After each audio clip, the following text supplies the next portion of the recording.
Nestled within the Appalachian Mountains, with their deep valleys and dense forests, are stories as old as the very rocks that form their steep slopes.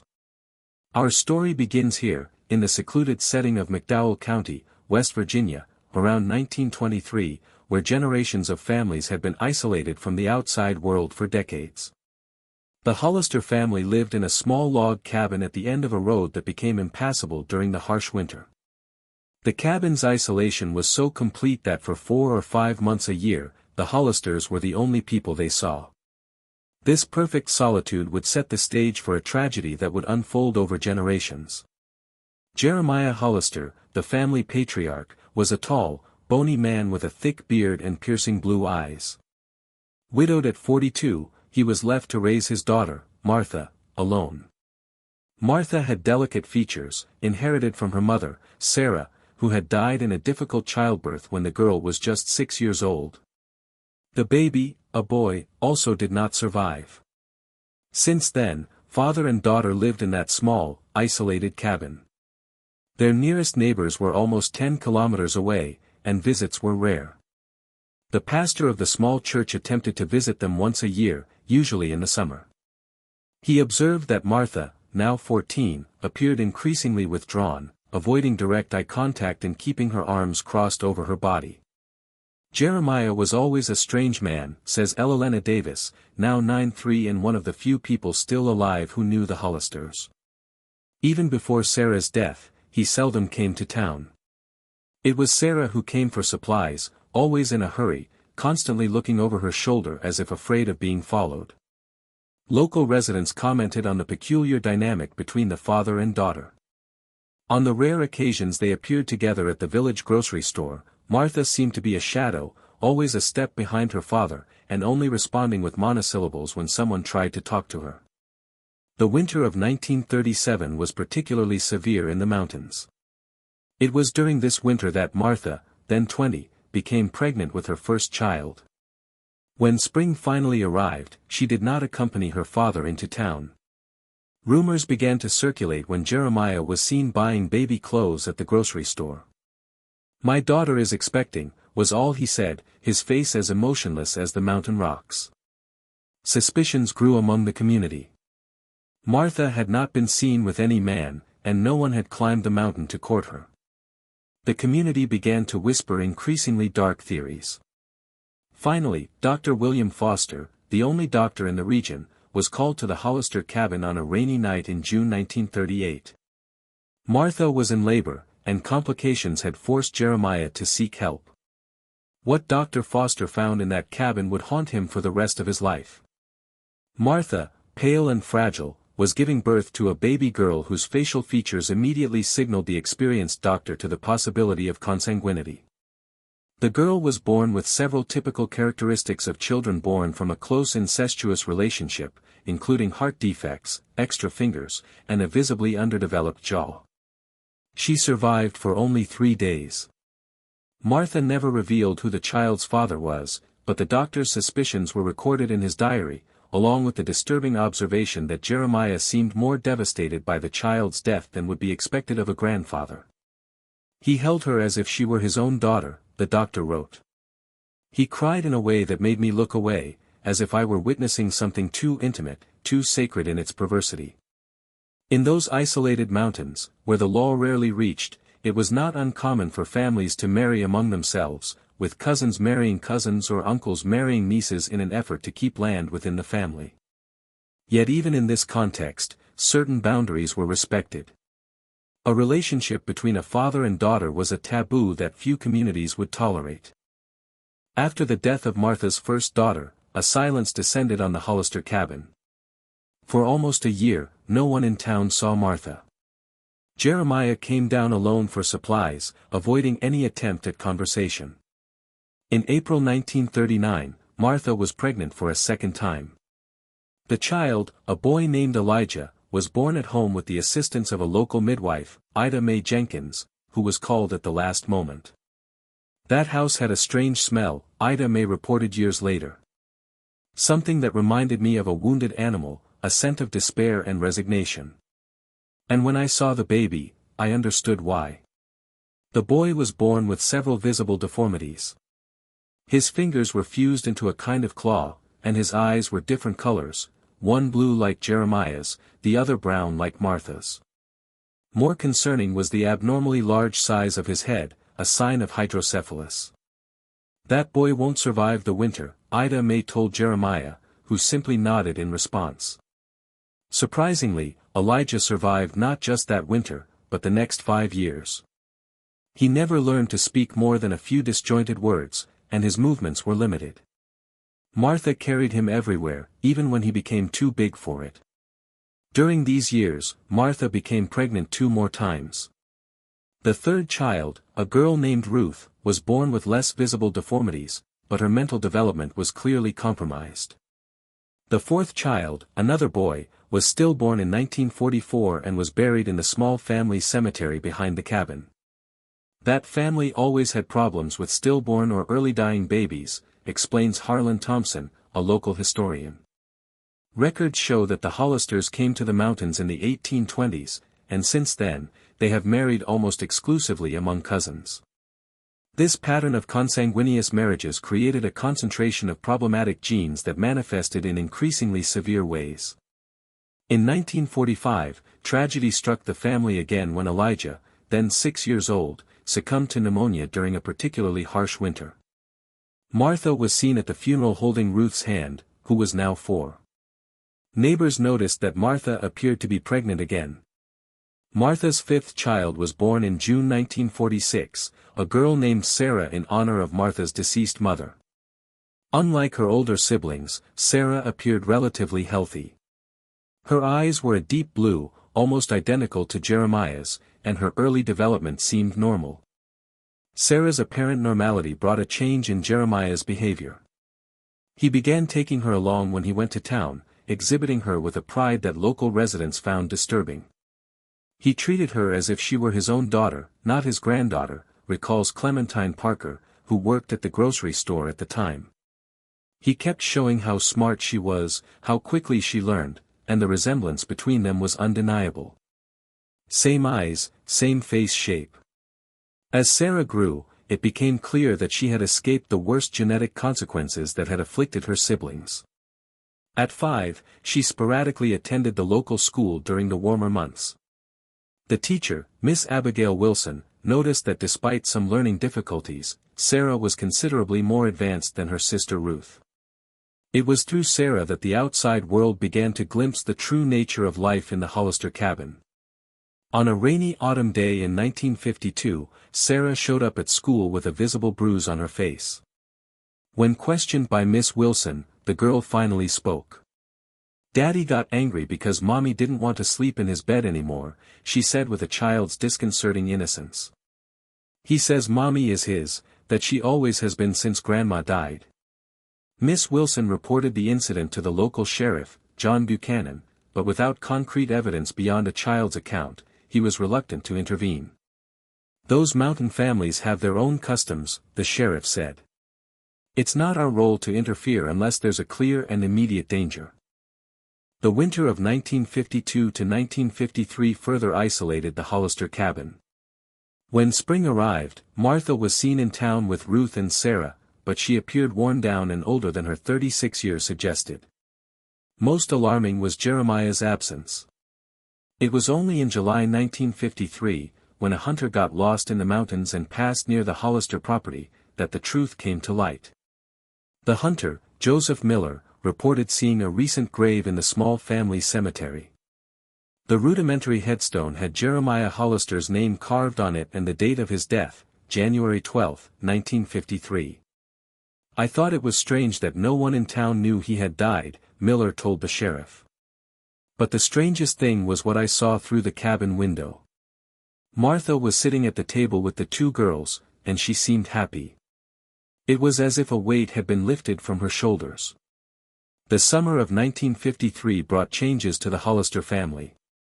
With Jeremiah's death, Martha seemed to have found a new freedom. She began frequenting the town more often, established a small garden, and allowed Sarah to attend school regularly. Ruth, though still limited in her development, showed signs of improvement in her behavior. It was during this period that Martha met Jacob Wheeler, a middle-aged widower who had recently moved to the region. Jacob was a carpenter who had found refuge in the mountains after his wife's death. Unlike most local residents, he didn't listen to rumors about the Hollisters. "Everyone has a past," he would say. "What matters is the present and how we choose to live from here on." The friendship between Martha and Jacob grew slowly, built on casual encounters at the grocery store and brief conversations after Sunday religious services. For a woman who had lived her entire life under the oppressive control of her father, Jacob's simple kindness was like water in the desert. In October 1953, Jacob asked permission to formally court Martha. The community reacted with a mixture of shock and morbid curiosity. How could a decent man like Jacob be interested in a woman with Martha's past? But secrets in small communities rarely remain buried forever. On a Sunday afternoon after church, Clementine Parker approached Jacob in the church parking lot. "You know who those girls' father is, don't you?" she asked, her voice low but loaded with insinuation. Jacob, uncomfortable with the question, replied that he assumed the father was Martha's deceased husband. Clementine let out a dry laugh. "Martha was never married, Jacob. Those girls, their father is the same man who was Martha's father. Jeremiah Hollister kept his own daughter. Well, you understand what I'm saying. You're getting involved with a cursed family." The revelation hit Jacob like a physical blow. He drove aimlessly along the winding mountain roads for hours, trying to process what he had just heard. When he finally returned to town, it was already night. He drove to the Hollister cabin. Martha was sitting on the porch as if waiting for him. "You found out, didn't you?" she asked, her voice calm and resigned. Jacob nodded, unable to find the words. "I understand if you never want to see me again," Martha continued. "But before you go, I'd like you to hear my story." And so, under the starry sky of the Appalachian Mountains, Martha Hollister told her story. She described how her father had begun to abuse her shortly after her mother's death. How, at 14, she had tried to run away once, only to be found and dragged back to the cabin, where Jeremiah had kept her chained to the foot of the bed for weeks as punishment. How, over the years, she had become pregnant several times, giving birth to children who carried the genetic burden of that forbidden union. "I loved them, you know," she said, silent tears streaming down her face, "despite how they were conceived, despite the deformities, despite everything. They were my children.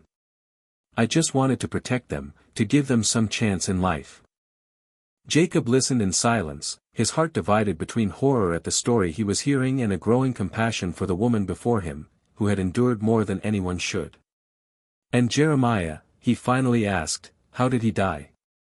Martha looked at the starry sky for a long moment before answering.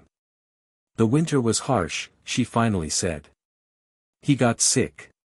Pneumonia, probably. He refused to go down the mountain to see the doctor. One day, he simply didn't wake up." There was something in the way she said it, an almost imperceptible hesitation that made Jacob wonder if he was hearing the whole truth. But who was he to judge this woman after all she had been through? "On the day he died," Martha continued, "I felt like I could breathe for the first time in decades. It's terrible to say that about your own father, I know, but it was as if a shadow had been lifted, not just from me, but from the girls, too." Jacob took Martha's hands in his, a simple gesture of compassion that made her eyes fill with tears again. "No one should go through what you went through," he said. "No one." At that moment, Sarah appeared at the cabin door, her blue eyes, Jeremiah's eyes, wide in the darkness.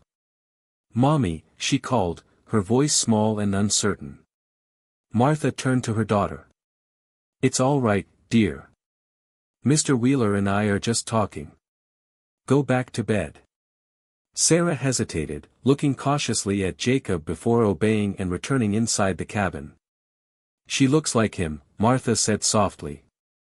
"Sometimes when I look at her, I see him looking back at me, and my heart freezes for a moment. But then she smiles or says something kind, and I remember that she is not him. She is herself, despite everything." The following months brought an almost normal routine to the Hollister cabin. Jacob visited regularly, helping with repairs on the property and bringing small gifts for the girls. The transformation in Martha was remarkable. The woman who once avoided eye contact and flinched at the slightest noise now occasionally smiled. The relationship between Jacob and Martha became the main topic of local gossip. "It's not natural," commented Abigail Simmons, one of the local matriarchs. "A decent man like Jacob, getting involved with, well, we all know what she is." "She didn't do anything," replied Elena Davis. "She was a victim, not a perpetrator. And those girls are innocent of any sin of their parents." Meanwhile, in the mountain cabin, Martha struggled with her own internal demons. At night, after the girls were asleep, nightmares frequently woke her, sweaty and trembling. The ghost of Jeremiah was still very real in her mind. "Sometimes I think I see him," she confessed to Jacob, standing in the corner of the room or at the edge of the forest. "I know it's not real, but it seems so real." Jacob gently suggested that she might benefit from talking to someone. Martha initially resisted the idea, fearing judgment and exposure. But when the nightmares began to affect her daily well-being, she finally agreed. Dr. Richard Montgomery, a psychiatrist who visited the larger town once a month, became an unexpected ally. A progressive man for his time, he had studied the effects of prolonged trauma and understood that Martha's behavior was not the result of some moral deficiency, but rather a natural response to years of abuse. With his support, Martha slowly began to process her trauma. It was a painful path, full of relapses and moments of despair, but also of small advances and glimpses of hope. Meanwhile, Sarah, now 7, flourished in school. Her natural intelligence, combined with a fierce determination to learn, compensated for the occasional difficulties she faced due to her genetics. Ruth, although never capable of a completely independent life, developed surprising skills in sewing and crafts. But as the girls grew, inevitable questions arose. Sarah, in particular, began to ask questions about her father.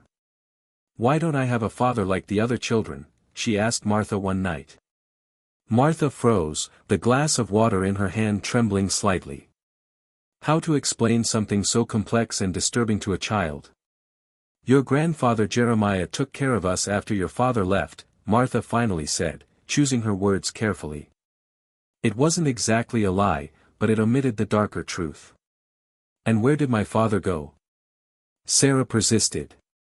He wasn't ready to be a father," Martha replied, feeling the words inadequate as soon as they left her mouth. Sarah, with the perceptiveness of children, realized there was more to the story than her mother was willing to share.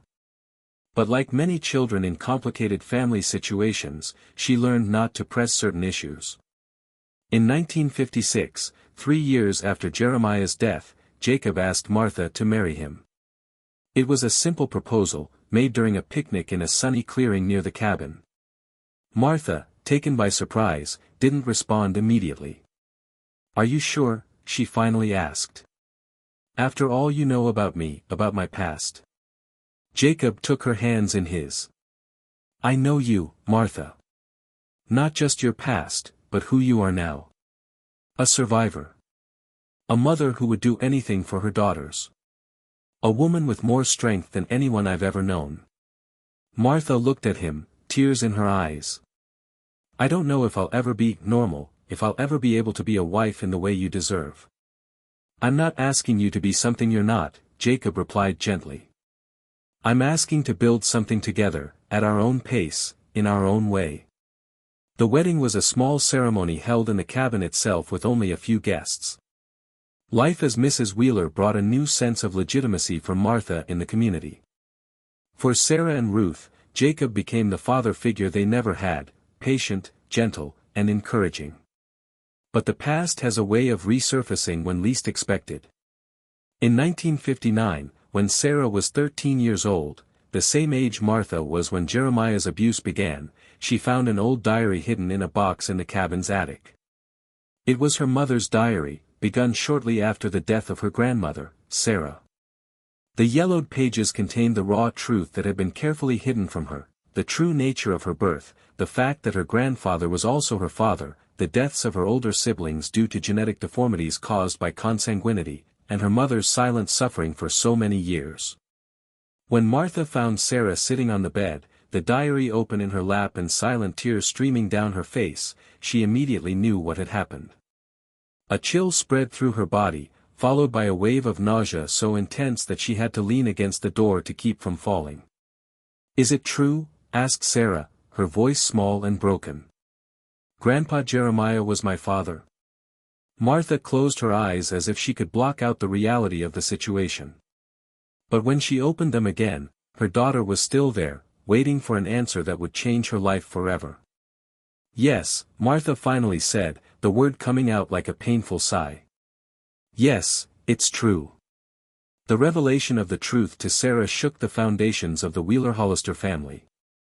The teenager became withdrawn and silent. She stopped attending school for several weeks, fearing that somehow her classmates could see the mark of her origin on her face. "I'm a freak," she told Martha during a painful discussion. "Half of my genes come from the same place. Is that why Ruth is the way she is? Is that why my other siblings died? And me? What's wrong with me that we haven't discovered yet?"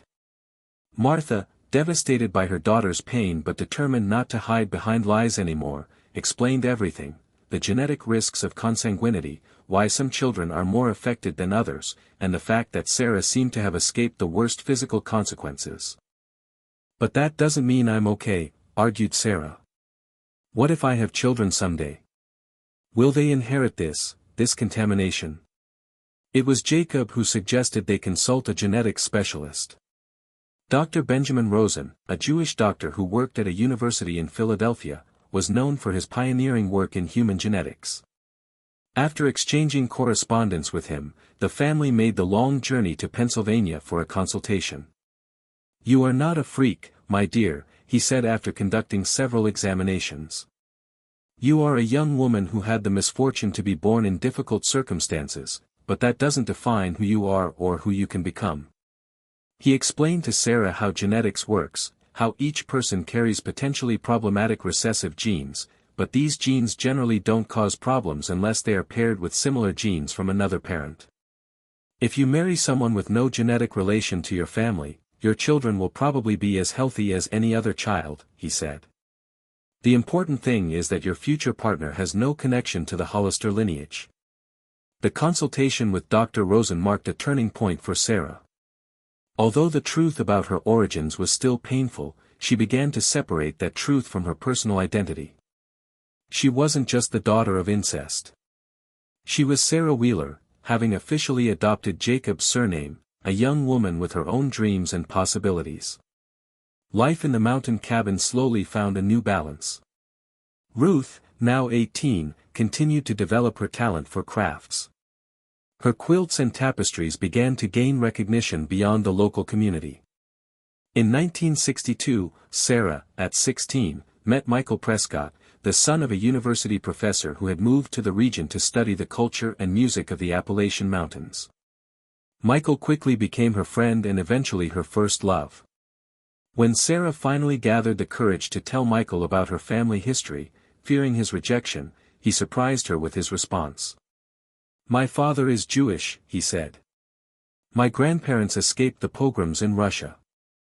I know what it's like to carry the weight of family history, Sarah. I know what it's like to be judged not for who you are, but for what other people think you represent." The romance between Sarah and Michael flourished. When Sarah received a scholarship to study nursing at West Virginia University, an extraordinary achievement for a young woman of her background, Michael supported her decision. Martha watched her daughter's development with a mixture of pride and amazement. Sarah was charting a path that she herself never had the opportunity to consider: higher education, a career, the freedom to choose her own partner and determine her own destiny. In 1965, when Sarah was in her final year of nursing school, she and Michael married in a small ceremony in the university chapel.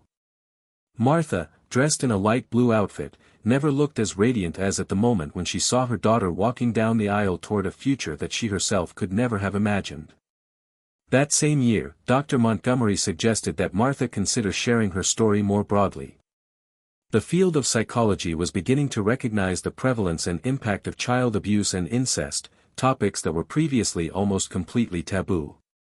Your experience, told anonymously, could help professionals better understand how to identify and help victims, he explained. And perhaps more importantly, it could help other women and girls in similar situations know that they are not alone. After months of careful consideration and discussions with Jacob and her daughters, Martha agreed to be interviewed for an academic study on survivors of prolonged family abuse. Her case, published under the pseudonym Patient H, became one of the most cited in the emerging literature on trauma and resilience. In 1970, Ruth passed away peacefully in her sleep at the age of 29. Heart complications, likely related to her genetics, led to silent heart failure. She departed surrounded by her creations, quilts, tapestries, and embroideries that told stories in fabric when she couldn't express them in words. Sarah, now a respected nurse and mother of 2 healthy children, Elizabeth and James, returned for the funeral with Michael and the children. It was the first time that Elizabeth, 5, and James, 3, visited the mountain cabin where their mother had grown up. Martha, now 53, watched her grandchildren playing in the same clearing where she herself had played as a child, where Sarah had taken her first steps, where Ruth had sat to sew in the sunlight. There was a continuity there, but also a deep and necessary break from the past. They'll never know, will they? She asked Sarah, watching the children. About Jeremiah, about everything. Sarah looked at her mother, the blue eyes, Jeremiah's eyes, now softened by wisdom and compassion. One day, when they're older, I'll tell them a version of the story, she replied. Not all the details, but enough for them to understand where we came from, what we overcame. I want them to know about their grandmother's strength. How you broke a cycle that could have continued for generations. Martha felt tears burning in her eyes. Do you think it's possible, really breaking the cycle, after so many generations? Sarah smiled, a smile that carried as much knowledge as hope. Look at them, Mom. Look at me, at Michael.